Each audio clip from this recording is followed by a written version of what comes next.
Trump തൊടുത്തുവിട്ട ആഗോള വ്യാപാര യുദ്ധം അതെങ്ങനെ ഇന്ത്യയെ ബാധിക്കും? വ്യാപാര യുദ്ധം എന്തിന്?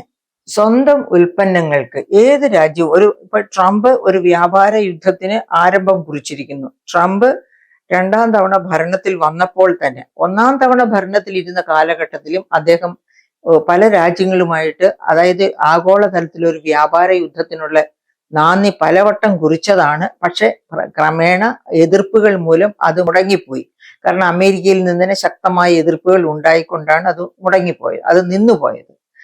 ആ വ്യാപാര യുദ്ധം മാഗ, മേക്ക് അമേരിക്ക ഗ്രേറ്റ് അഗെയിൻ, ഒന്നാം സ്ഥാനത്ത് കൊണ്ടുവരിക എന്നൊക്കെയുള്ള മുദ്രാവാക്യങ്ങളുമായി അമേരിക്കക്കാരെ ചേർത്ത് പിടിച്ച് ആണ് അദ്ദേഹം രണ്ടാം വട്ടം വരുന്നത്. ഈ രണ്ടാം വട്ടം വരവില് അദ്ദേഹം അമേരിക്കയെ ഒന്നാം സ്ഥാനത്തേക്ക് എത്തിക്കുക, അമേരിക്കൻ ഡോളറിനെ എന്നും ഒന്നാം സ്ഥാനത്തുള്ള കറൻസിയാക്കി മാറ്റുക, ഇങ്ങനെ ചില ലക്ഷ്യങ്ങൾ മുന്നിൽ കണ്ടുകൊണ്ട്, അതായത് അമേരിക്കക്കാരെ അവരെ പറ്റി തന്നെ ചിന്തിക്കുന്ന തരത്തിലുള്ള വ്യക്തികളാക്കി അവരുടെ ആ ഗ്രേറ്റ്നെസ്, അമേരിക്കയുടെ ഗ്രേറ്റ്നെസ്, അമേരിക്കൻസിന്റെ ഗ്രേറ്റ്നെസ് അവരെ കൊണ്ട് തന്നെ അടിവരയിടിപ്പിക്കുന്ന ഒരു തരത്തിലേക്ക് അവരെ ഉത്തേജിപ്പിക്കുക. അതാണ് ട്രംപ് സത്യത്തിൽ ഈ മേക്ക് അമേരിക്ക ഗ്രേറ്റ് അഗെയിൻ എന്നൊക്കെയുള്ള മുദ്രാവാക്യം കൊണ്ട് എലൺ മസ്കുമായി കൂട്ടുചേർന്ന് നടപ്പാക്കാൻ ശ്രമിച്ചത്. എലൺ മസ്ക് വിട്ടുപോയി എന്നുള്ളത് ഒരു തിരിച്ചടിയായി കലാശിച്ചു. അപ്പോഴാണ് നമുക്കറിയാം ആ ട്രംപിന്റെ വ്യാപാര യുദ്ധത്തിന്റെ ദൈർഘ്യം കൂടിയത്. അപ്പൊ ഇങ്ങനെ നീണ്ടുപോകാൻ കാരണം എലൺ മസ്ക് വിട്ടുപോയത് ഒന്ന്, പിന്നെ മറ്റ് പല ഘടകങ്ങളും ഉണ്ട്. ഉദാഹരണത്തിന് ഇന്ത്യയും റഷ്യയും തമ്മിലുള്ള വ്യാപാര കരാർ ഇപ്പോഴും അമേരിക്കയ്ക്ക് തീരെ താല്പര്യമില്ലെങ്കിലും ഇന്ത്യ ആ കരാറുമായിട്ട് മുൻപോട്ട് പോകുന്നു. അതുപോലെ തന്നെ ബ്രിക്സ് കരാറ്, ആ ബ്രിക്സ് കരാറ് തന്നെ US-നെ അങ്ങേയറ്റം പ്രകോപിപ്പിച്ചതാണ്. ബ്രിക്സ് രാജ്യങ്ങളുമായിട്ടുള്ള കരാറ്, ഈ അടുത്ത കാലത്തുണ്ടായ ഇൻഡോ യൂറോപ്യൻ കരാറ്, അതും വല്ലാത്ത രീതിയിൽ യൂറോപ്പുമായിട്ട് ട്രംപിന് വലിയ ബന്ധമാണ്. പക്ഷെ അതേ സമയത്ത് ട്രംപിനെ വെട്ടിലാക്കിക്കൊണ്ട് ഇന്ത്യ യൂറോപ്പുമായിട്ട് ഒരു കരാറിൽ ഒപ്പിടുക, അതും ട്രംപിനെ പ്രകോപിപ്പിക്കുന്നു. അപ്പൊ എന്താണ് ഈ ട്രംപിന് ഇന്ത്യയിൽ ഇത്ര താല്പര്യം? ട്രംപിന് ഇന്ത്യയിൽ ഇത്ര താല്പര്യം വരാനുള്ള ഏറ്റവും പ്രധാനപ്പെട്ട കാരണം, ഇന്ത്യയാണ് ലോകത്തെ ലാർജസ്റ്റ് ജനസംഖ്യ ഉള്ള രാഷ്ട്രം. അതായത് 146 കോടി 146.39 കോടി ആണ് ഇന്ത്യയുടെ പോപ്പുലേഷൻ, ചൈനയ്ക്ക് മുൻപില്. അപ്പൊ അത്ര വലിയ ഒരു പോപ്പുലേഷൻ ഉള്ള രാജ്യവുമായിട്ട് വ്യാപാര ബന്ധം ഊട്ടി ഉറപ്പിക്കുക എന്ന് പറഞ്ഞാൽ ഒരു വിപണി അടിച്ചെടുക്കുക എന്ന് പറയുന്നതിന് തുല്യമാണ്. അപ്പൊ ഏതൊക്കെ തരം വിപണിയാണ് ട്രംപിന് ആവശ്യമുള്ളത്? അമേരിക്കയുടെ പോപ്പുലേഷന്റെ 33.3 കോടിയാണ് അമേരിക്കയുടെ പോപ്പുലേഷൻ. അതിൽ 2% മാത്രമാണ് കാർഷിക മേഖലയിൽ ഏർപ്പെട്ടിരിക്കുന്നത്. ആ 2% പക്ഷെ ഉൽപ്പാദിപ്പിക്കുന്നതോ അമേരിക്ക പോലെ 10 രാജ്യങ്ങൾക്ക് കഴിക്കത്തക്ക രീതിയിലുള്ള ഉൽപ്പന്നങ്ങളാണ്, കാർഷികോൽപ്പന്നങ്ങളാണ് അവിടെ ഉൽപ്പാദിപ്പിക്കുന്നത്. അപ്പൊ അവിടെ അധികം വരുന്ന കാർഷിക ഉൽപ്പന്നങ്ങൾക്ക് വിപണി കണ്ടെത്തണം. ഏറ്റവും ഈസി ആയിട്ട് കണ്ടെത്താവുന്ന വിപണിയാണ് ഇന്ത്യ. കാരണം നമ്മൾ വലിയ പോപ്പുലേഷൻ, ഏറ്റവും വലിയ പോപ്പുലേഷനുള്ള രാജ്യമാണ്. അതുകൊണ്ടാണ് ഇന്ത്യയെ ഇപ്പോ വ്യാപാര കരാറില്, അതായത് അമേരിക്കൻ കാർഷിക ഇപ്പോൾ തന്നെ നമുക്കറിയാം ആമസോൺ വഴിയും ഫ്ലിപ്കാർട്ട് വഴിയും ഒക്കെ ഒരുപാട് അമേരിക്കൻ ഉൽപ്പന്നങ്ങൾ തന്നെ ഇന്ത്യയിലേക്ക് വരുന്നുണ്ട്. അതോടൊപ്പം തന്നെയാണ് ഇനിയും കൂടുതൽ അമേരിക്കൻ ഉൽപ്പന്നങ്ങൾ വ്യാപാര സോഴ്സസ് വഴിയായിട്ട് ഇന്ത്യയിൽ എത്തിക്കണം, അത് കുറഞ്ഞ ചെലവിൽ ഇന്ത്യയിൽ വിൽക്കപ്പെടണം എന്ന ആഗ്രഹം ട്രംപിന്റെ മനസ്സിലുള്ളത്. അപ്പോൾ അത് ഇന്ത്യയിൽ അത് നടപ്പാക്കാൻ പക്ഷെ നരേന്ദ്രമോദി അല്ല ആര് വിചാരിച്ചാലും ഇന്ത്യയിൽ സാധ്യമല്ല. എന്തുകൊണ്ട്? അമേരിക്കൻ പോപ്പുലേഷന്റെ 2% കാർഷിക മേഖലയിൽ പ്രവർത്തിക്കുന്നത്. അത് കോർപ്പറേറ്റുകളാണ്. ഈ 2% എന്ന് പറയുന്നത് കോർപ്പറേറ്റുകളാണ് കാർഷിക മേഖലയിൽ പ്രവർത്തിക്കുന്നത്. മറിച്ച് ഇന്ത്യയിലോ ഈ 146 കോടി 39 ലക്ഷത്തിൽ 48% കാർഷിക മേഖലയെ ആശ്രയിച്ച് ജീവിക്കുന്നത്. എന്ന് വെച്ചാൽ ഇത്രയേറെ ജനങ്ങൾ കാർഷിക മേഖലയിൽ ജീവനോപാധി കണ്ടെത്തുന്ന ഒരു രാജ്യത്തേക്ക് മറ്റു രാജ്യങ്ങളിൽ നിന്ന് കാർഷിക ഉൽപ്പന്നങ്ങൾ വില കുറച്ച് കൊണ്ടുവന്ന് ഡംപ് ചെയ്യുക എന്ന് പറഞ്ഞാൽ അത് ആത്മഹത്യാപരമാണ്. ആത്മഹത്യാപരമാണ് എന്ന് മാത്രവുമല്ല, നാം ഓർക്കണം, 800 ദിവസത്തിലധികം നീണ്ടു നിന്ന വലിയ ഒരു, അതായത് BJP ഗവൺമെന്റ് നിലവിൽ വന്നതിന് ശേഷം അത്ര നീണ്ട ഒരു കാർഷിക സമരം നമ്മൾ കണ്ടതാണ്. വീണ്ടും ഒരു കാർഷിക സമരത്തിലേക്ക് അവർ ഇറങ്ങിത്തിരിക്കാൻ തുടങ്ങിയതാണ് ഈ 2024 ഇലക്ഷൻ വരുന്നതിന് തൊട്ടു മുൻപ്. അവരെ ഒരു തരത്തിലാണ് സമാധാനിപ്പിച്ച് പല വാഗ്ദാനങ്ങളും കൊടുത്താണ് BJP ഗവൺമെന്റ് അവരെ സമാധാനിപ്പിച്ച് നിർത്തിയത്. പല ആക്ഷനും എടുത്തൊക്കെയാണ് സമാധാനിപ്പിച്ച് നിർത്തിയത്. അപ്പൊ കർഷകരെ ദ്രോഹിക്കുന്ന തരത്തിലുള്ള ഒരു തരത്തിലുള്ള ഇറക്കുമതിയും അസാധ്യമാണ് ഇന്ത്യയിലേക്ക് എന്ന തിരിച്ചറിവാണ് BJP ഗവൺമെന്റിന് ട്രംപിന്റെ വലയിൽ വീഴാതിരിക്കാൻ പ്രേരകമായിരിക്കുന്നത്. അപ്പൊ അങ്ങനെ വന്ന് അപ്പോൾ ഈ പറഞ്ഞ റഷ്യയുമായിട്ടുള്ള വ്യാപാര കരാർ മുന്നോട്ട് പോകുന്നു, ഇൻഡോ യൂറോപ്യൻ ഒരു ഉടമ്പടി ഉണ്ടാകുന്നു, ബ്രിക്സ് കരാർ ഉണ്ടാകുന്നു. ഇതൊക്കെ തന്നെ ട്രംപിനെ സംബന്ധിച്ചിടത്തോളം ട്രംപിന്റെ അപ്രമാദിത്വത്തെ ക്വസ്റ്റ്യൻ ചെയ്യുന്ന തരത്തിലുള്ള നടപടികളാണ്. അപ്പൊ ഇതിനോടൊന്നും അനുകൂലിച്ചു നിൽക്കാൻ ട്രംപിന് കഴിയുന്നില്ല. അങ്ങനെ വന്നപ്പോഴാണ് ട്രംപ്, അത് മാത്രവുമല്ല ട്രംപിന് പിന്നെയും കാരണങ്ങളുണ്ട്. ഇപ്പൊ നമ്മൾ ഈ 2024-25 US ഇന്ത്യ ട്രേഡ് നോക്കുക. കഴിഞ്ഞ വർഷങ്ങളിലെല്ലാം ഉള്ള പിന്നെ ഇന്ത്യയുടെ ട്രേഡ്, വിദേശ വ്യാപാരം എടുത്തു നോക്കിയാൽ നമുക്കറിയാം വളരെ കാലങ്ങളായിട്ട് ഇന്ത്യയിൽ നിന്ന് ഏറ്റവും കൂടുതൽ വാങ്ങുന്ന, അതായത് ഇന്ത്യ ഏറ്റവും കൂടുതൽ കയറ്റി അയക്കുന്ന രാജ്യമാണ് അമേരിക്ക.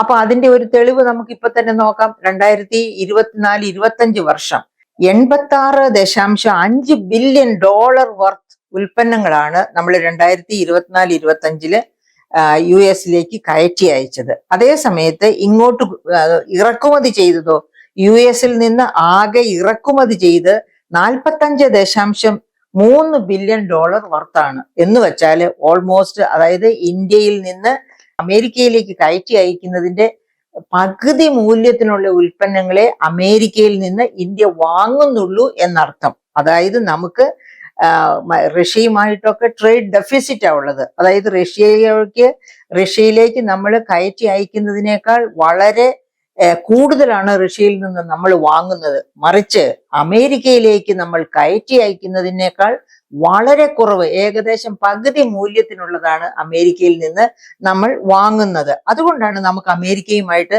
$44.4 ബില്യൺ ട്രേഡ് സർപ്ലസ് ഉള്ളത്. അതേ സമയത്ത് റഷ്യയുമായി നമുക്ക് ട്രേഡ് ഡെഫിസിറ്റ് ആണ്, സർപ്ലസ് അല്ല ഉള്ളത്. മറ്റ് ചൈനയുമായിട്ടും അതുപോലെ തന്നെ വലിയ ട്രേഡ് ഡെഫിസിറ്റ് ഉള്ള രാജ്യമാണ് ഇന്ത്യ. അപ്പോൾ ഈ ട്രേഡ് സർപ്ലസ് ഉള്ള ഒന്നാമത്തെ രാജ്യമാണ് ഇന്ത്യയെ സംബന്ധിച്ച് അമേരിക്ക എന്ന് പറയുമ്പോൾ സത്യമായും നമുക്ക് അമേരിക്കയുമായി സൗഹൃദപരമായ ട്രേഡ് വ്യാപാര ബന്ധം ഉണ്ടായിരിക്കേണ്ടതാണ്. എന്തുകൊണ്ടാണ് എന്നിട്ട് ആ വ്യാപാര ബന്ധം ഉണ്ടാകാൻ ബുദ്ധിമുട്ടുണ്ടാകുന്നത്? അവിടെയാണ് ഈ ട്രംപ് വന്നതിന് ശേഷമുള്ള ഈ പ്രശ്നങ്ങളൊക്കെ ഇങ്ങനെ തലപൊക്കുന്നത്. അതായത് നമ്മൾ കൂടുതൽ അങ്ങോട്ട് കയറ്റി അയക്കുന്നു, നമുക്ക് ട്രേഡ് സർപ്ലസ് ഉണ്ട് എന്നുള്ളതൊക്കെ ശരിതാണ്. പക്ഷെ ഒരു തരത്തിലുള്ള അവിഹിതമായ കയറ്റി അയക്കൽ നമ്മൾ ഒരു രാജ്യത്തേക്ക് നടത്തുന്നില്ല. സാധാരണ വ്യാപാര രീതികൾ അനുസരിച്ച് മാത്രമാണ് നമ്മൾ കയറ്റി അയക്കുന്നത്, അതുപോലെ തന്നെ നമ്മൾ ഇറക്കുമതി ചെയ്യുന്നത്. അപ്പൊ ഏത് രാജ്യത്തേക്ക് കയറ്റി അയക്കണം, ഏത് രാജ്യത്തേക്ക് കയറ്റി അയക്കരുത് എന്നൊക്കെ തീരുമാനിക്കേണ്ടത് ഒരു രാജ്യത്തിന്റെ മാത്രം ഡിപ്ലോമസിയുടെയും ആവശ്യങ്ങളുടെയും തോതനുസരിച്ചിരിക്കും. ഇപ്പൊ ഉദാഹരണത്തിന് റഷ്യയിൽ നിന്ന് നിങ്ങൾ വാങ്ങരുത്. നമ്മൾ റഷ്യയിൽ നിന്ന് വാങ്ങുന്ന ഏറ്റവും പ്രധാനപ്പെട്ടത് ക്രൂഡ് ഓയിലാണ്. ആ ക്രൂഡ് ഓയിലിനെ പോലെ തന്നെ വളരെ പ്രധാനപ്പെട്ടതാണ് നമ്മുടെ കാർഷിക മേഖലയ്ക്ക് അനുപേക്ഷണീയമായ ചില റോ മെറ്റീരിയൽസും ചില കെമിക്കൽ ഫെർട്ടിലൈസേഴ്സും നമ്മൾ റഷ്യയിൽ നിന്നാണ് വാങ്ങുന്നത്. ഉദാഹരണത്തിന് ഞാൻ പൊട്ടാസ്യം, പിന്നെ കെമിക്കൽ ഫെർട്ടിലൈസർ ആയിട്ടുള്ള പൊട്ടാസ്യത്തിന്റെ കാര്യം എടുക്കുക. നമ്മൾ ഇവിടെ ഇന്ത്യയിൽ നൈട്രജൻ, ഫോസ്ഫേറ്റ്, പൊട്ടാസ്യം, കാർഷിക മേഖലയെ പറ്റി അറിയാവുന്ന എല്ലാവർക്കും അറിയാം. ഈ 3 കെമിക്കൽ ഫെർട്ടിലൈസേഴ്സ് കൃഷിക്ക് അത്യന്താപേക്ഷിതമായ ഘടകങ്ങളാണെന്ന്. അതിലെ നൈട്രജനും ഫോസ്ഫേറ്റും ഇന്ത്യയിൽ ഉൽപ്പാദിപ്പിക്കുന്നുണ്ട് ആവശ്യം അനുസരിച്ച്. അതേ സമയത്ത് പൊട്ടാസ്യം, അതായത് കെ എന്ന ചുരുക്കപ്പേരിൽ അറിയുന്ന പൊട്ടാസ്യം ഇന്ത്യയിൽ ഉൽപ്പാദിപ്പിക്കുന്നില്ല. അപ്പോൾ ഈ പൊട്ടാസ്യം നമ്മൾ റഷ്യയിൽ നിന്നാണ് ഇമ്പോർട്ട് ചെയ്യുന്നത്. പൊട്ടാസ്യം കിട്ടിയില്ലെങ്കിൽ നമ്മുടെ ഫുഡ് പ്രൊഡക്ഷൻ, അതായത് നമ്മുടെ ഭക്ഷ്യോൽപാദനം, അതുപോലെ തന്നെ കേരളത്തിലേക്ക് വന്ന കേരളത്തിന്റെ തേങ്ങാ ഉൽപാദനം തന്നെ, അല്ലെങ്കിൽ തെക്കേ ഇന്ത്യയിലെ തേങ്ങാ ഉൽപാദനം തന്നെ, തേങ്ങാ ഉൽപാദനം ഇന്ത്യയുടെ തന്നെ ഒരു വളരെ പ്രധാനപ്പെട്ട കമേഴ്ഷ്യൽ ക്രോപ്പാണ്. ആ കമേഴ്ഷ്യൽ ക്രോപ്പിന്റെ ഉൽപാദനം, അതുപോലെ പല കമേഴ്ഷ്യൽ ക്രോപ്പുകളുടെയും ഉൽപാദനം തന്നെ നിന്നു പോകും. അല്ലെങ്കിൽ അതിൻ്റെയൊക്കെ എന്താ പറയുക, അതൊക്കെ പൂർണ്ണമായിട്ടും അതിന്റെ ഉൽപാദനക്ഷമത തകർന്നു പോകും. പൊട്ടാസ്യം വേണ്ട, ഇറക്കുമതി ചെയ്യണ്ട എന്ന് വെച്ചാൽ. അപ്പൊ അങ്ങനെയൊക്കെയുള്ള ഒരു സാഹചര്യം ഇപ്പൊ നമ്മൾ ചൈനയിൽ നിന്ന് തന്നെ ഒരുപാട് ഇന്റർമീഡിയറി ഉൽപ്പന്നങ്ങൾ വാങ്ങുന്നു. അത് വേണ്ടെന്ന് വെച്ചാൽ തൽക്കാലം ഇന്ത്യക്ക് നിലനിൽക്കാൻ പറ്റില്ലാത്ത അവസ്ഥയായിരിക്കും. ഇതൊക്കെ കാരണം കൊണ്ടാണ് പല രാജ്യങ്ങളുമായിട്ടും നമ്മൾ ട്രേഡ് റിലേഷൻഷിപ്പ് അങ്ങോട്ട് കയറ്റി അയക്കുന്നു, ഇങ്ങോട്ട് ഇറക്കുമതി ചെയ്യുന്നു. കയറ്റി അയക്കുന്നതിനേക്കാൾ കൂടുതൽ ചിലപ്പോൾ ഇറക്കുമതി ചെയ്യേണ്ടി വരുന്നത് റഷ്യക്ക് നമ്മുടെ ഉൽപ്പന്നങ്ങൾ ആവശ്യമില്ലാത്തത് കൊണ്ടാണ് നമ്മൾ അങ്ങോട്ട് കയറ്റി അയക്കുന്നത് കുറവായി പോകുന്നത്. അപ്പൊ ഇത്തരം സാഹചര്യങ്ങളെ മുതലെടുത്തുകൊണ്ട് നിങ്ങൾ അവിടെ നിന്ന് വാങ്ങരുത്. അപ്പോൾ റഷ്യയുമായിട്ടുള്ള സഹകരണത്തിൽ ഒരു ബുദ്ധിമുട്ടും കൂടി ട്രംപിനുണ്ട്. ട്രംപ് എന്താണ് ഒന്നാമതാക്കാൻ ആഗ്രഹിക്കുന്നത്? American dollar. അപ്പൊ ഇന്ത്യ റഷ്യയുമായിട്ട് ചെയ്യുമ്പോൾ മിക്കവാറും ഡോളറിലായിരിക്കത്തില്ല, ഇന്ത്യൻ കറൻസിയിൽ തന്നെ ആകാം ചിലപ്പോൾ ഈ വാങ്ങൽ, അല്ലെങ്കിൽ അത്തരം അഡ്ജസ്റ്റ്മെന്റ്സ് അതിനകത്ത് കാണും. അതൊന്നും ട്രംപിന് ഇഷ്ടമല്ല. ഡോളറിൽ തന്നെ ലോക വ്യാപാരം മുഴുവൻ നടക്കണം. അതാണ് ട്രംപിന്റെ ആവശ്യം. ലോക വ്യാപാരം മുഴുവൻ ഡോളറിൽ നടക്കുമ്പോഴാണ് അമേരിക്കൻ കറൻസി ഒന്നാം സ്ഥാനത്ത് നിൽക്കുന്നതും അമേരിക്കൻ കറൻസിയുടെ വാല്യൂ അമേരിക്ക ആഗ്രഹിക്കുന്നത് പോലെ ഉയർന്നു നിൽക്കുന്നു. അപ്പൊ ഇങ്ങനെ പല സ്ഥാപിത താല്പര്യങ്ങളും. അതുപോലെ തന്നെ എന്തുകൊണ്ടാണ് അമേരിക്കയിൽ നിന്ന് ആംസ് ആൻഡ് അമ്യൂണിഷൻസ് ഇന്ത്യ വാങ്ങാത്തത്? ഇന്ത്യ എന്തുകൊണ്ട് ആംസ് ആൻഡ് അമ്യൂണിഷൻസ് യൂറോപ്യൻ രാജ്യങ്ങളിൽ നിന്ന് വാങ്ങുന്നു, അല്ലെങ്കിൽ റഷ്യയിൽ നിന്ന് വാങ്ങുന്നു? ഇതൊക്കെ ട്രംപിനെ സംബന്ധിച്ച് വലിയ ഇഷ്യൂസ് ആണ്. അതായത് ട്രംപ് ആഗ്രഹിക്കുന്നത് ട്രംപിനോട് ചേർന്ന് നിൽക്കുന്ന കോർപ്പറേറ്റ് ബോഡികളുടെ ലാഭം മാക്സിമത്തിലാക്കി അമേരിക്കയെ സന്തോഷിപ്പിക്കുക. മറിച്ച് ബൈഡൻ എന്നൊരു പ്രസിഡന്റിനെ നമ്മളെല്ലാം ചരിത്രത്തിലേക്ക് മറന്നു പോകുന്ന തരത്തിൽ, ആ ബൈഡൻ എങ്ങനെയുള്ള ആളായിരുന്നു? അദ്ദേഹം ഒരു കോർപ്പറേറ്റ് ഭീമനായിരുന്നില്ല. അദ്ദേഹത്തെ സംബന്ധിച്ച് അമേരിക്കയിലെ സാധാരണക്കാരും പാവപ്പെട്ടവരുമായ അമേരിക്കൻസിനെ ഉയർത്തിക്കൊണ്ടുവരിക, അത്തരം നയങ്ങൾ കൊണ്ടുവരിക, അതുപോലത്തെ വ്യാപാര നയം തുടരുക എന്നതായിരുന്നു അദ്ദേഹം. അത് കാരണം ഒരിക്കലും ഹെഡ്ലൈൻസിൽ വന്നിട്ടില്ല.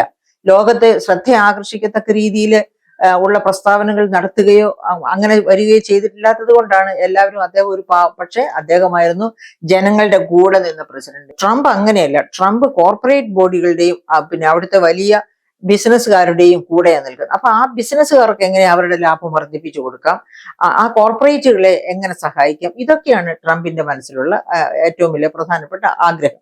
അപ്പൊ അങ്ങനെ ഇരിക്കെയാണ് ട്രംപ് ഈ വ്യാപാര യുദ്ധം വർദ്ധിപ്പിച്ചത്. വ്യാപാര യുദ്ധവുമായി മുന്നോട്ട് പോയത്. ഇന്ത്യയിൽ നിന്നുള്ള ഉൽപ്പന്നങ്ങൾ വാങ്ങാതെ പകരം മെക്സിക്കോ പോലെ, അല്ലെങ്കിൽ ബംഗ്ലാദേശ് പോലെ, അല്ലെങ്കിൽ ശ്രീലങ്ക പോലെയുള്ള രാജ്യങ്ങളിൽ നിന്ന് ഉൽപ്പാദിപ്പിച്ച് ചെല്ലുന്ന ഉൽപ്പന്നങ്ങളിലേക്ക് മാറും. അങ്ങനെ മാറുമ്പോൾ എന്താ സംഭവിക്കുക? അങ്ങനെ മാറുമ്പോൾ ഇന്ത്യയിൽ നിന്നുള്ള കയറ്റുമതി പോകും. ഇന്ത്യയിൽ നിന്ന് അമേരിക്കയാണ് ഏറ്റവും വലിയ ബയർ എന്ന് ഞാൻ നേരത്തെ പറഞ്ഞല്ലോ. ഇന്ത്യയിൽ നിന്നുള്ള ഒന്നാമത്തെ ബയർ അമേരിക്കയാണ്. അമേരിക്കയുമായി ഇന്ത്യക്ക് ട്രേഡ് സർപ്ലസ് ഉണ്ട്, 44.4 ബില്യൺ ഡോളറിന്റെ എന്നൊക്കെ നമ്മൾ നേരത്തെ പറഞ്ഞു കഴിഞ്ഞു. അങ്ങനെയുള്ള അവിടെയാണ് വലിയ ഇടിവ് സംഭവിക്കുക. അങ്ങനെ ഇടിവ് സംഭവിക്കുമ്പോൾ അതിന്റെ പ്രത്യാഘാതം ഇന്ത്യയിലേക്ക് വരുമ്പോൾ എന്തായിരിക്കും അതിന്റെ പ്രത്യാഘാതം? ഇന്ത്യയിൽ ഏതേത് മേഖലകളിൽ നിന്നാണോ ഈ എക്സ്പോർട്സ്, ആ മേഖലകളിലൊക്കെ തൊഴിൽ നഷ്ടവും ഉൽപാദന നഷ്ടവും ഉണ്ടാകും. ഉൽപാദനമൊക്കെ ഒരുപാടൊക്കെ നിന്നു പോകും. Textiles, leather works, electronics goods, engineering goods, അതുപോലെ നമ്മുടെ പിന്നെയും ഉണ്ട് ഗോൾഡ് ആൻഡ് ജ്വല്ലറി, രത്ന വജ്ര ആഭരണ ജ്വല്ലറി. അങ്ങനെ ഒരുപാട് പ്രധാനപ്പെട്ട നമ്മുടെ എക്സ്പോർട്സ് ആണ് അമേരിക്ക ഒരു റിച്ച് കൺട്രി ആയതുകൊണ്ട് തന്നെ അങ്ങോട്ട് നടന്നുകൊണ്ടിരിക്കുന്നത്. അപ്പൊ ഈ മേഖലകളിലൊക്കെ ഇതൊക്കെ തൊഴിലധിഷ്ഠിത മേഖലകളാണ്. ലക്ഷക്കണക്കിന് ആൾക്കാരാണ് ഈ സ്വർണ്ണ വജ്ര ആഭരണ മേഖലയിൽ തന്നെ പ്രവർത്തിക്കുന്നത്. അത് മാത്രവുമല്ല, ഈ സ്വർണ്ണ വജ്ര കയറ്റുമതി മേഖലയുടെ പ്രത്യേകതയും കൂടി നമ്മൾ മനസ്സിലാക്കണം. ഇന്ത്യക്ക് കിട്ടുന്ന ഫോറിൻ എക്സ്ചേഞ്ചിന്റെ, അതായത് നമ്മൾ എക്സ്പോർട്ട് വഴി കിട്ടുന്ന ആ ഫോറിൻ എക്സ്ചേഞ്ചിന്റെ 20% സ്വർണ്ണ വജ്ര ആഭരണ കയറ്റുമതിയിൽ നിന്നാണ് കിട്ടുന്നത്. അതിലെ ഒരു നല്ല ഭാഗവും കയറ്റുമതി ചെയ്യപ്പെടുന്നത് അമേരിക്കയിലേക്കാണെന്ന് ഓർക്കണം. അപ്പൊ അതിനൊക്കെ തിരിച്ചടി വരുമ്പോൾ എന്താ സംഭവിക്കുക? നാച്ചുറലി നമ്മുടെ ഈ മേഖലകളിലൊക്കെ തൊഴിൽ ഒരുപാട് നഷ്ടപ്പെടും. അങ്ങനെ തൊഴിൽ നഷ്ടപ്പെടാതെ ഇരിക്കണമെങ്കിൽ നമ്മൾ എന്ത് ചെയ്യണം? അത് മാത്രവുമല്ല, നമ്മുടെ കേരളത്തെ സംബന്ധിച്ച് കേരളത്തിൽ നിന്ന് ഒരുപാട് ഉൽപ്പന്നങ്ങൾ അങ്ങോട്ട് കയറ്റുമതി ചെയ്തു പോകുന്നുണ്ട്. അതിൽ ഏറ്റവും പ്രധാനപ്പെട്ട ഒരു ഉൽപ്പന്നമായിട്ട് നമ്മൾ കാണുന്നതാണ് ചെമ്മീൻ. അപ്പൊ ഈ ചെമ്മീനിന്റെ കാര്യം തന്നെ നമുക്കൊന്ന് എടുക്കാം. കേരളത്തിൽ നിന്ന് ഉള്ള ചെമ്മീൻ ഒരുപാട് ആയിരക്കണക്കിന് പിന്നെ ഫിഷർ ഫോക്ക് വർക്ക് ചെയ്യുന്ന ഒരു മേഖലയാണ്, ബിസിനസ്സുകാരും വർക്ക് ചെയ്യുന്ന ഒരു മേഖലയാണ്, ഒരു പ്രധാനപ്പെട്ട എക്സ്പോർട്ട് മേഖലയുമാണ് കേരളത്തിൽ നിന്ന് ഈ ചെമ്മീൻ കയറ്റുമതി എന്ന് പറയുന്നത്. ഈ ചെമ്മീന്റെ വില 25% അതിൽ കൂടുതലോ വർദ്ധിക്കുമ്പോഴേക്കും അമേരിക്കയിലെ ഈ ഉപഭോക്താക്കൾ എന്ത് ചെയ്യും? ആ ഉപഭോക്താക്കൾ അതിനേക്കാൾ വില കുറഞ്ഞ് കിട്ടുന്ന ചെമ്മീൻ, മെക്സിക്കോ മുതൽ, അതായത് ഇക്വഡോർ പോലെയുള്ള രാജ്യങ്ങളുണ്ട്. ഇക്വഡോർ പോലെയുള്ള രാജ്യങ്ങളിൽ നിന്ന് ഉള്ള ചെമ്മീൻ വാങ്ങിച്ചുകൊണ്ട് ഇന്ത്യയിൽ നിന്നുള്ളത്, കേരളത്തിൽ നിന്നുള്ളത് വേണ്ടെന്ന് വയ്ക്കും. അങ്ങനെ കേരളത്തിൽ നിന്ന് വേണ്ടെന്ന് വെക്കുമ്പോഴേക്കും കേരളത്തിലെ ആ മത്സ്യബന്ധന മേഖല, കേരളത്തിലെ മാത്രമല്ല ഇന്ത്യയിലെ ആകെ മത്സ്യബന്ധന മേഖല വലിയ പ്രതിസന്ധിയിലേക്ക് എത്തും. അതായത് ചെമ്മീൻ കയറ്റുമതിയുടെ 90% കേരളത്തിൽ നിന്ന്, ഇന്ത്യയിൽ നിന്ന് അമേരിക്കയിലേക്കുള്ള ചെമ്മീൻ കയറ്റുമതിയുടെ 90% കേരളത്തിൽ നിന്നാണ്. അതായത് 400 കോടി ഡോളറിന്റെ ചെമ്മീൻ കയറ്റുമതി, അതായത് 34,000 കോടി രൂപയുടെ ചെമ്മീൻ കയറ്റുമതിയാണ് ഒരു വർഷം കേരളത്തിൽ നിന്ന് നടക്കാറുള്ളത്. അപ്പൊ ഇവിടെ നിന്നുള്ള വില കൂടുമ്പോഴത്തേന് ഇക്വഡോർ പോലെയുള്ള രാജ്യങ്ങൾക്ക് ഇത്രയും തീരുവയില്ല. ഈ തീരുവ കൂട്ടുന്നത് കൊണ്ടാണ് കൊച്ചിയിൽ നിന്നുള്ള ചെമ്മീനിന്റെ വില കൂടുന്നത്. അപ്പം ഇവിടെ നിന്നുള്ളതിന്റെ ചെമ്മീൻ വില കൂടുമ്പോഴേക്കും വില കുറഞ്ഞ ഇക്വഡോർ പോലെയുള്ള രാജ്യങ്ങളിൽ നിന്നുള്ള ചെമ്മീന് അവിടെ പ്രിയം കൂടും. അങ്ങനെ നമ്മൾ പുറത്താകുന്ന ഒരവസ്ഥ വരും. ഇനി അതുപോലെ കശുവണ്ടി, ഈ കശുവണ്ടിയൊക്കെ വിയറ്റ്നാം, വെസ്റ്റ് ആഫ്രിക്ക തുടങ്ങിയിടത്തുള്ള കശുവണ്ടിയാണ് ഇപ്പോൾ അമേരിക്കയിൽ കൂടുതലും വിൽക്കപ്പെടുന്നത്. പിന്നെ അങ്ങനെ സുഗന്ധ സമ്പത്താണെങ്കിൽ ഇന്ത്യ, ചൈന ഈ രാജ്യങ്ങളാണ് അമേരിക്കയിലേക്ക് കയറ്റി അയക്കുന്നത്. ചൈനയ്ക്ക് 51% താരിഫുണ്ട് എന്നുള്ള കാരണം കൊണ്ട് ഇന്ത്യക്ക് വലിയ തിരിച്ചടി, കേരളത്തിന് വലിയ തിരിച്ചടി. സുഗന്ധം പിന്താണ് സമ്പത്ത് എന്ന് പറയുമ്പോൾ ഓർക്കണം, നമ്മുടെ എന്തൊക്കെയാണ് സ്പൈസസ്, നമ്മുടെ സ്പൈസസിൽ നിന്ന് എടുക്കുന്ന പ്രോഡക്ട്സ് ആണ്. അപ്പൊ അതിന് വലിയ തിരിച്ചടി ഉണ്ടാകില്ല. പക്ഷെ മജോറിറ്റി, അതായത് തുകൽ വ്യാപാരം, വസ്ത്രവ്യാപാരം, രത്നവജ്ര വ്യാപാരം, ഈ മേഖലകളിലൊക്കെ വസ്ത്രവ്യാപാരത്തിന്റെ കാര്യം, റെഡിമെയ്ഡ് വസ്ത്രങ്ങളുടെ കാര്യം എടുക്കുകയാണെങ്കിൽ എന്താണ് പറയുക, 2ാമത്തെ ലാർജസ്റ്റ് റെഡിമെയ്ഡ് പ്രൊഡ്യൂസിങ് കൺട്രിയാണ് ബംഗ്ലാദേശ്. അപ്പൊ ഇന്ത്യയിൽ നിന്നുള്ള റെഡിമെയ്ഡ് വസ്ത്രങ്ങൾ ഈ താരിഫിനെ തട്ടി താഴോട്ട് പോവുകയാണെങ്കിൽ ഏറ്റവും വലിയ സന്തോഷം ഉണ്ടാകുന്നത്, അല്ലെങ്കിൽ വ്യവസായ വളർച്ച ഉണ്ടാകുന്നത്, എക്സ്പോർട്ട് വളർച്ച ഉണ്ടാകുന്നത് ബംഗ്ലാദേശിനായിരിക്കും. അപ്പൊ അങ്ങനെ ഒരവസ്ഥയിലേക്ക് ഇന്ത്യയെ തള്ളിയിടുക. അപ്പൊ എന്താണ് ഒരു മാർഗം? ആ മാർഗമാണ്, നമുക്ക് ഉപയോഗിക്കാവുന്ന ഒരു മാർഗമാണ് ഡംപിങ്. അപ്പൊ എന്താണ് ഈ ഡംപിങ്? ഡംപിങ് എന്ന് പറഞ്ഞാല്, അതായത് കോസ്റ്റ് ഓഫ് പ്രൊഡക്ഷൻ, സാമ്പത്തിക ശാസ്ത്രത്തിലെ ഉൽപാദന ചെലവിനേക്കാൾ എപ്പോഴും കൂട്ടിയാണ് വില നിശ്ചയിക്കുന്നത്. അതായത് ഉൽപാദന ചെലവ് എന്ന് പറഞ്ഞാൽ ഒരു ബ്രേക്ക് ഈവൻ പോയിന്റ്, ആ ബ്രേക്ക് ഈവൻ പോയിന്റിന്റെ രീതിയിൽ വില നിശ്ചയിച്ച് ഉൽപാദന ചെലവിന്റെ ഈക്വൽ ആയിട്ട് വില നിശ്ചയിച്ചാല് ആ ഉൽപാദകന് അതിൽ നിൽക്കാനാവില്ല. അപ്പൊ ആ ഉൽപാദകൻ അതിൽ നിൽക്കണമെന്നുണ്ടെങ്കിൽ ഉൽപാദന ചെലവിനേക്കാൾ ഉയർന്നു വേണം വില നിശ്ചയിക്കാൻ. അങ്ങനെയാണ് സാധാരണ വില നിശ്ചയിക്കുക. അങ്ങനെ നിശ്ചയിക്കുന്ന വിലയിലാണ് സാധാരണ നമ്മൾ ഏത് ഉൽപ്പന്നവും എക്സ്പോർട്ട് ചെയ്യുകയോ അല്ലെങ്കിൽ ഇന്ത്യൻ വിപണിയിൽ വിൽക്കുകയോ ഒക്കെ ചെയ്യുന്നത്. അപ്പൊ ഈ ട്രംപിന്റെ ഈ ടാരിഫ് പോലെയുള്ള നയം വന്നു കഴിഞ്ഞാൽ എന്താണ് നമുക്കുള്ള ഒരു ഓപ്ഷൻ?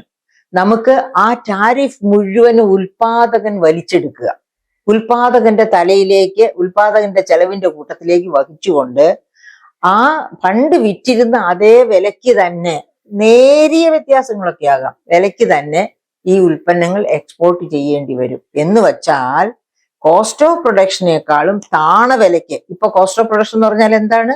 കോസ്റ്റ് ഓഫ് പ്രൊഡക്ഷൻ എന്ന് പറഞ്ഞാൽ നേരത്തെ ഉണ്ടായിരുന്ന കോസ്റ്റ് ഓഫ് പ്രൊഡക്ഷന്റെ കൂടെ ഇപ്പോഴത്തെ ഈ അഡീഷണൽ 25% ടാരിഫ് എന്ന് പറയുന്നതും കോസ്റ്റ് ഓഫ് പ്രൊഡക്ഷനിൽ ഉൾപ്പെടുത്തേണ്ടത്. അതായത് നികുതികളൊക്കെ കോസ്റ്റ് ഓഫ് പ്രൊഡക്ഷൻ അകത്ത് വരേണ്ടതാണ്.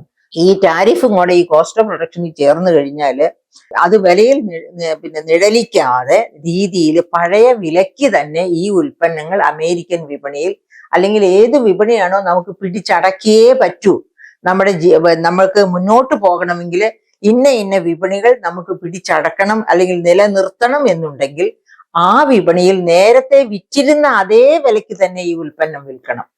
അങ്ങനെ വിൽക്കുക എന്ന് വെച്ചാൽ എന്താണ്? കൃത്യമായിട്ട് പറഞ്ഞാൽ നമ്മുടെ ഉൽപാദന ചെലവിനേക്കാൾ കുറഞ്ഞ വിലയ്ക്ക് ഈ ഉൽപ്പന്നം അതത് വിപണികളിൽ വിൽക്കുക. നാം പിടിച്ചു വെക്കണം, അല്ലെങ്കിൽ നമുക്ക് നഷ്ടപ്പെടരുത് എന്ന് വിചാരിക്കുന്ന വിപണികളിൽ വിൽക്കുക. അപ്പൊ ഇപ്പൊ നമ്മുടെ സ്ഥിതി എന്താണ്? ടാരിഫ് 25% വർദ്ധിക്കുമ്പോഴേക്കും നമുക്ക് ട്രേഡ് സർപ്ലസ് 44 ബില്യൺ ഡോളറിന്റെ 44.4 ബില്യൺ ഡോളറിന്റെ ട്രേഡ് സർപ്ലസ് ഉള്ള, ലാർജസ്റ്റ് ട്രേഡ് സർപ്ലസ് ഉള്ള ഏക രാഷ്ട്രമാണ് അമേരിക്ക. ആ അമേരിക്കയിൽ ആ വിപണി നമുക്ക് നഷ്ടപ്പെടരുത്. അതുവഴി നമുക്ക് ഇന്ത്യയിൽ തൊഴിലുകൾ നഷ്ടപ്പെടരുത്, ഇന്ത്യയിലെ ജീവനോപാധികൾ നഷ്ടപ്പെടരുത് എന്നൊക്കെ നമുക്ക് ആഗ്രഹമുണ്ടെങ്കിൽ ഈ വന്ന ടാരിഫ് മുഴുവൻ ഇന്ത്യ ഗവൺമെന്റ്, ഇന്ത്യയിലെ ഉൽപാദകരും സ്വയം ഏറ്റെടുക്കുക, സ്വയം വിഴുങ്ങുക. എങ്ങനെയാണ് അത് സ്വയം, എന്നിട്ട് ആ ഉൽപ്പന്നങ്ങളെയൊക്കെ അതേ വിലയ്ക്ക് അമേരിക്കൻ വിപണിയിൽ വിൽക്കുക. ട്രംപിന് വേണ്ടത് അതാണ്. കാരണം അമേരിക്കൻസിന് ഇന്ത്യൻ സാധനങ്ങൾ അതേ വിലയ്ക്ക് വലിയ വില കൂടാതെ കിട്ടണം. അതേ സമയത്ത് ട്രംപിന് ഈ ടാരിഫ് എന്ന് അത് അവരുടെ പോക്കറ്റിലേക്ക് ചെല്ലുന്ന നികുതിയാണ് ഈ പിന്നെ ഇങ്ങനെ ചുമത്തുന്ന ടാരിഫ് എന്ന് പറയുന്നത്. അത് അവരുടെ ട്രഷറിയിലേക്ക് ആ എമൗണ്ട് ചെല്ലണം. പക്ഷെ ഏത് തരത്തിലാണെങ്കിലും, എന്നിട്ട് ഉൽപ്പന്നം നിങ്ങൾക്ക് വിൽക്കണോ നിങ്ങൾ അങ്ങനെ വിൽക്കുക, ഇല്ലേ നിങ്ങൾ വേറെ വിപണി കണ്ടെത്തിക്കൊള്ളൂ. അതാണ് ട്രംപിന്റെ അടവ്.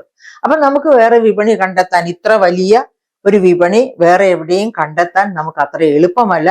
കാരണം ഈ ചൈന കഴിഞ്ഞാൽ ഏറ്റവും വലിയ ചുങ്കം അനുഭവിക്കുന്ന ഒരു രാജ്യമായിട്ട് ഇന്ത്യ മാറുന്നു. അങ്ങനെ മാറുന്ന സമയത്ത് നമുക്ക് വേറെ വിപണികൾ കണ്ടെത്താൻ ബുദ്ധിമുട്ടാണ് ഇന്ത്യയെ സംബന്ധിച്ച്. ആ സാഹചര്യത്തിൽ നമ്മളെ ഒരു പ്രതിസന്ധിയിലാക്കിക്കൊണ്ട് ഈ ഡംപിങ് നടത്തണം എന്നുള്ളതാണ് ട്രംപിന്റെ ആവശ്യം. അതായത് ഇതിനിടയ്ക്ക് നമ്മൾ ഓർക്കേണ്ട ഒരു കാര്യമുണ്ട്. ട്രംപിന് നോബൽ പ്രൈസിന്, സമാധാനത്തിനുള്ള നോബൽ പ്രൈസിന് ആരാണ് പിന്നെ പേര് നിർദ്ദേശിച്ചത്? അദ്ദേഹത്തിന്റെ പേര് നോബൽ കമ്മിറ്റിയുടെ മുൻപിൽ പാകിസ്ഥാൻ. പാവം പാകിസ്ഥാൻ ഇന്ത്യയുമായിട്ട് പരാജയപ്പെട്ട ആ ഭീതിയിൽ ട്രംപുമായിട്ട് കൂടുതൽ അടുക്കണം, ട്രംപിൽ നിന്ന് കൂടുതൽ ആനുകൂല്യങ്ങൾ കിട്ടണം എന്നൊക്കെ വിചാരിച്ച് ഓച്ചാനിച്ച് നിൽക്കുന്ന പാകിസ്ഥാനാണ് ട്രംപിനെ പോലെ ഒരു മനുഷ്യനെ സമാധാനത്തിലുള്ള, അതായത് ലോകത്ത് മുഴുവൻ അസമാധാനം വിതച്ച് ലോകത്തെ ഒരു മൂന്നാം ലോക മഹായുദ്ധത്തിലേക്ക് നയിക്കുമോ എന്ന് നാം ഒക്കെ സംശയിച്ച ട്രംപിന് സമാധാനത്തിനുള്ള നൊബേൽ പ്രൈസിന് നിർദ്ദേശിച്ചു എന്ന് പറയുന്നത് തന്നെ എന്തൊരു വലിയ അസംബന്ധമാണ്. പക്ഷെ ആ അസംബന്ധം ട്രംപിനെ സംബന്ധിച്ച് അങ്ങേയറ്റം ആസ്വാദ്യകരമായിരുന്നു. അദ്ദേഹം അത് വളരെ ഡിലിഷ്യസ് ആയിട്ടുള്ള ഒരു ഭക്ഷണം കഴിക്കുന്ന രീതിയിൽ ആസ്വദിച്ച് എടുക്കുകയും അതിനനുസരിച്ച് പാകിസ്ഥാന്റെ മുൻപിൽ അതായത് ഹൃദയം തുറന്ന് കാണിക്കുകയും ചെയ്തു. അവിടെ അവരുടെ എണ്ണ ഉൽപാദനം വർദ്ധിപ്പിക്കാൻ പോകുന്നു. ഒരുപക്ഷെ ഇന്ത്യയിൽ നിന്ന് നിഷേധിച്ച വെള്ളം കൂടി അമേരിക്കയിൽ നിന്ന് ഏതെങ്കിലും ടണൽ വഴി പാകിസ്ഥാനിൽ കൊണ്ടുപോയി കൊടുക്കും എന്ന് പറയുമോ എന്ന് പോലും നാം സംശയിക്കേണ്ടിയിരിക്കുന്നു. ട്രംപിന്റെ ശുംഭത്വം മനസ്സിലാക്കണമെങ്കിൽ ആ ഒറ്റ കാര്യം മാത്രം വിചാരിച്ചാൽ മതി.